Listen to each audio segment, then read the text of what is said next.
Hi, everyone. Welcome back to our next installment of Nextech CSBytes. If you have not joined us before, our CSBytes are just these bite-sized informational topics, singular topics, where Carrie and I get to share all of our favorite resources with you in a nice, easy, digestible way. So today we are going to talk about Computer Science Education Week, which is frequently shortened to CSEdWeek for Computer Science Education Week. And it always happens in the first week or two of December, basically whenever Grace Hopper's birthday falls, which is December 9th. And so whatever week hosts her birthday, that is when Computer Science Education Week is. So, Carrie, I'm going to hand it off to you, and you can start talking to us about the cool activities that you've shared with us. Okay, awesome. So thanks, Jenna. We in this activity, or this CS Byte, is just going to guide you through helping set up activities in your school. So unlike some of our other CS Bytes, which are primarily content for you just to take and lead for students, so there's student activities led by the teacher. These are resources for the teacher. So give me just a second. So these are teacher. Sorry, my kiddo has an alarm going off in my house. Technical difficulties really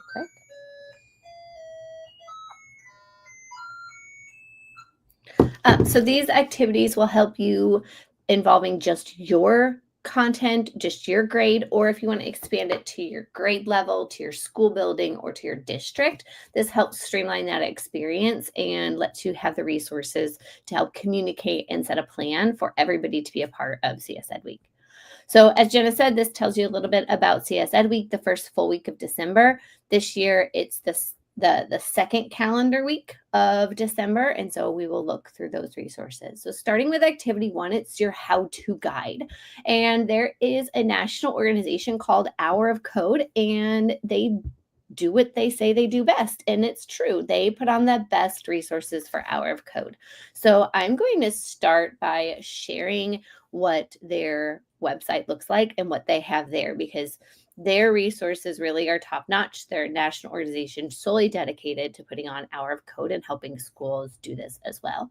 So when we take a look at their website, and it's just hourofcode.com/US, because this is a global movement. So this lets you know that you are in the US-based site. So it tells you what is Hour of Code. It gives you some videos and then resources. So we're going to go through all of these together so that you know what it is and what they're offering you here. And these resources are really a gem. So when we explore the activities or host an event. Now, if you decide to host an event and you want to catalog your data with the data that they collect and be part of that 1-point-something billion, then you can register your event. And when you click register, all you're doing is to putting your name, how did you hear about us, and then you're saying that I'm bringing kids to this sometime for an Hour of Code event. Looking at the additional resources, this is where the money is. They give you so much stuff to help you communicate to your principal, your district leadership, to parents. Oh, Carrie, you muted yourself. There we go. So why you are taking curriculum time to do this. So we're going to start here with the view resources. And here's a quick table of contents across the top, but we're just going to scroll down as well. So there is a one-pager that is linked in our original document that just gives you the history, overview, purpose, and basics. And you can download stickers. These are print yourself, so you would have to have some type of Avery template or sticker sheet, and then you would print onto them so that you can then pass out to your students like a badge, like I completed Hour of Code. They have lots of videos for you to get your students pumped up, whether you play these with the morning announcements, or download them and play them in class, or give certain teachers certain videos to show in their classrooms. And then they give you posters, so you can decorate these posters, print them on color paper, and decorate them around your building. You have, I think there's a set of total 12 that you can download and put out for your students. And then as well, they have this ready-made language for different volunteers, whether that's school, employer, or friends, to help and be a part of this hour of code in your building. So keeping parents involved. They give different language to different audiences so that you have some boilerplate information to share and how to contact you. And all you've got to do is fill in the local specific information. So all of this is really helpful. You don't have to reinvent the wheel in any of it. They are providing you so that it really is a low level lift. You just have to bring your kids. So this is a really good start. And then when we go back, so that was just the resources. And then how to host this guide it's step by step, making sure that you have gone through, you've registered your event, which we looked at on the last page, and then we'll talk about activities. So they list their own activities, and these activities are great. They are you can select and filter by different grade levels, and then you can also select by technology. And so the purpose with it is just getting students to do coding for an hour. And remember, this can be any level of experience, whether that's this, I have zero knowledge or I have a lot. These are just chunkable computer science activities just to feel excited and engaged about coding in computer science. So all of these are different activities, and that they give you the language, the grades, and all of these should take about an hour. So that's all within their catalog. We'll show you our catalog in a little bit. And then planning your event. What are you going to do? Download the posters, schedule it. What type of time frame are you going to have everybody stop, drop, and do this hour of code together in your building? Or are you going to do it throughout the day running? And then spread the word, get coding, and it even gives you certificates. So then after it's all said and done, it helps you get connected with code.org and additional resources. So though we've now gone through all of these with giving you a step-by-step plan and helping see what is available to you. So if you're still new and you're not sure what hour of code is, their frequently asked questions section really does help make sure that you have all of your bases covered for bringing hour of code to your building or your school and district. So that's really the first. We'll go back to our activity. That's really the first. I've linked directly to some of their resources. So hour of code here is a specific lesson plan where they walk you through, what the objectives are, what a template for the lesson plan would look like if you needed to turn in a lesson plan for that activity. And then the one pager that we looked as well on their website. So biggest takeaways from running an hour of code is be flexible, especially if you're implementing this across grade bands, across school buildings. Allow extra time for students to complete the activity. It may take them a little bit to sign on, so maybe they really are engaged with the activity and they want to finish and get it to completion. So plan a little cushion on either side. A really fun thing at the end is to estimate the lines of code and share that out so students can really be proud of the work that they completed during that hour of code. And then I've linked the standards. So these are general, that if you're coding, you are hitting a lot of computer science standards, obviously. So I've selected just the major programs and algorithms standards that align across K-8, but really this is K-12. Once you're into the high school grade bands, that may be more specific to what course you're teaching and what competency you're looking at. But the K-8 standards are listed below. And like I said, you're hitting, if you are doing computer science for an hour, you're hitting several programming and algorithm standards. Any questions or advice, Jenna, that you have for teachers taking on being the program lead for hour of code in their building? No, I mean, you did a great job saying like being flexible is great. I think thinking about different ways to implement it is really great. So you can do it alone by yourself in your classroom and really hype up your students. And then let that student excitement bleed out of your classroom, maybe onto the walls and in the hallways where you share stuff. Maybe you post their hour of code certificates. If you have like your bestie coworker and you want to do it together, having a partner in crime is always great for the hour of code. And then if you want to think big and bold and you want to do it school wide or even grade level wide, that's really great and fun too. So I've seen it all ways, and it really is just like whatever you want to take on. And then, trying to grow bigger and better each year so that more students are getting access to computer science is great. And this is awesome. I love all of this. I love you walking through the website and showing them all the goodies that the Hour of Code website has to offer. And I know leading into the next activity that you've done a really great job looking through all the activities and kind of pulling out some of your favorites. So if you want to go on to the next ones, that would be fun. So in addition to what we looked at with their activities listed on the Hour of Code, there are many outside of their list on Hour of Code that are definitely worth talking about. So we have put together a little chart of some activities that are our favorites and what they teach maybe that you might not want to overlook and will be helpful with bringing new content in with your students. The first two I have loved lately. They're made by the same company and they don't have a curriculum. So a lot of times we fall into the habit of sticking with Hour of Code activities put on by curriculum providers.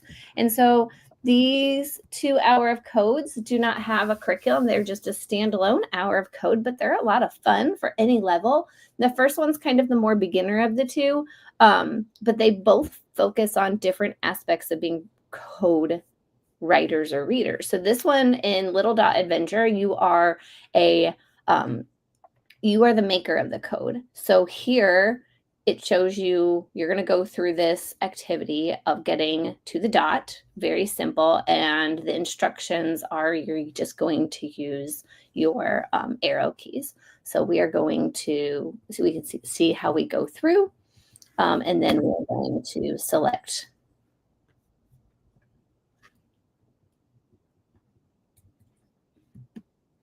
Okay, so I'm going to pick this one. And I am going to go do what the code says. So I'm going down, down, right? So I'm learning how to read the code here and do what it says. So so in this way, the importance of reading the code is I could do a whole different activity than what the code says. But here, if I'm reading the code correctly, it wants me to go, I'm going to do this first one, right, up, up, left. And then the other activity, which I would have selected, would have gone the other way. So here I'm just doing, I've got 2 different ones. So I'm going to start here, right, right, and then up, up, up.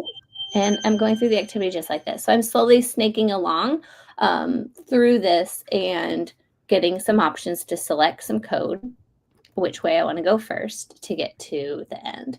The next one that was listed, very similar. Instead of Little Dot Adventures, this one's just called Compute It. And similar format you'll notice from the other one is that we're going to snake through again. And now we are going to read it as well, right, down, left, up. And so the difference here is I don't know, I'm not given a orange dot to get to. I know the dots that I'm going to interact with are all red, but I have to read. So being a reader is important in this, but I'm going to go right, down, left, and up. And then it gives me some interaction. So what I really like about this one is you have to read the code. Otherwise, you don't know what you're going to do. So this one is kind of tricky at first because I feel as though I might go off the grid, but I'm back on the grid. So my start and my end point are the same. So I really have to read the directions and follow what they say. So students sometimes lack experience in reading the code line by line.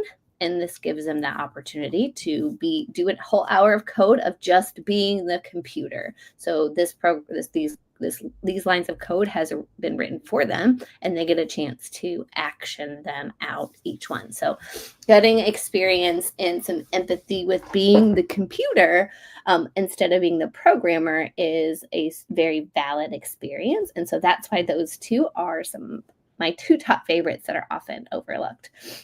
Other things to just publicize out here is this is a cybersecurity game put on by PBS and Nova Labs. So you do have to have a student account, but this would be more for the high school age group because there's multi-level problems. You're going to have several steps at play at once, but a really cool interaction where you're taking cybersecurity into your own hands. And PBS is a vetted national organization, so they do a lot of educational programming. In the resource, I've said that my take is that this is a grade 6 to 12. Time allotments, I would give a little bit over the hour. I give at least 75 minutes just because the introduction, unless you split up, watch the video, set the account the day before, then you're getting that out of the way to let them have the full hour to try to strengthen their cyber defenses. Other things that are also fun is this is Code a Self-Portrait. So you'll notice that some of these are not Blockly code. You're going to have some some Python, some JavaScript in some of these as we go through them. So that makes a little bit different than maybe the Blockly code that your students have done in the past. But what's great about these hour of code is they truly try to make these for beginners. So even if you've never done a Blockly code, oops, sorry about that. I canceled the tab and stopped sharing my screen. We'll see if it comes back. Okay, what you've shown so far is really cool. I will say in all of my knowings, I did not know about any of these 4 so far. So great job.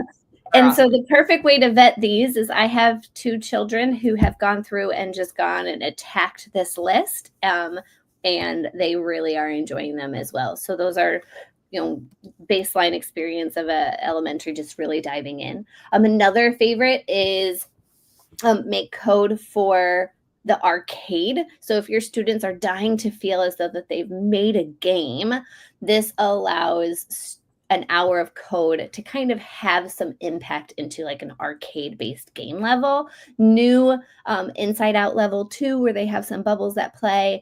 If they're not a beginner and they want to do some more Mission to Hubble, and then if they're junior, like pre-K kids or early elementary, Snack Chase would be good. But these are, again, hour of code. If you want to look at previous ones, this link also includes their 2020 hour of code, 2021, so 2022. So you see different activities. If you've never done these before, or you fall in love and you just want some bite-sized activities for your classroom, or even a sub-plan. Hour of code doesn't just have to be used for hour of code. Maybe you can follow up it as a fun Friday and they have to code for the whole hour as a sub-plan. So keep that in the back of your mind as well. Oops, and I didn't realize I wasn't sharing. So this was the Make Code Arcade, and they list all of their previous hour of code as well, and the lesson plans at the bottom. So you can see those as well. And this is where it's block-based and allows students to feel as though that they are getting a part of a game. So some of these are easy. Code Monkey hour of code, you're going to have more for the K-5 experience. Code Monkey is a curriculum that if you want beyond the hour of code, you do have to sign up and pay, but their hour of code resources are free. So that is some really easy ways to engage with some of their stuff. But if you do love it, then you do have to, they have a pay per use curriculum. So other things that are just fun, a Google Doodle, like I said, might take a little less. There's on here, but a long time ago, Google celebrated 50 years with a game, so that if you play this, it's actually 6 levels of game, and so you would then block-based code. We can't hear you over the sound, Carrie. So I'm gonna stop sharing that tab and go back. But so many things. Last but not least, this one was fun as well, is a breakout room by another hour of code your way out. And in this, they have different goals to accomplish, and then they would put their clues here, and then they would find out at the end. So all of the puzzles are listed on the screen, and then they would code their way out.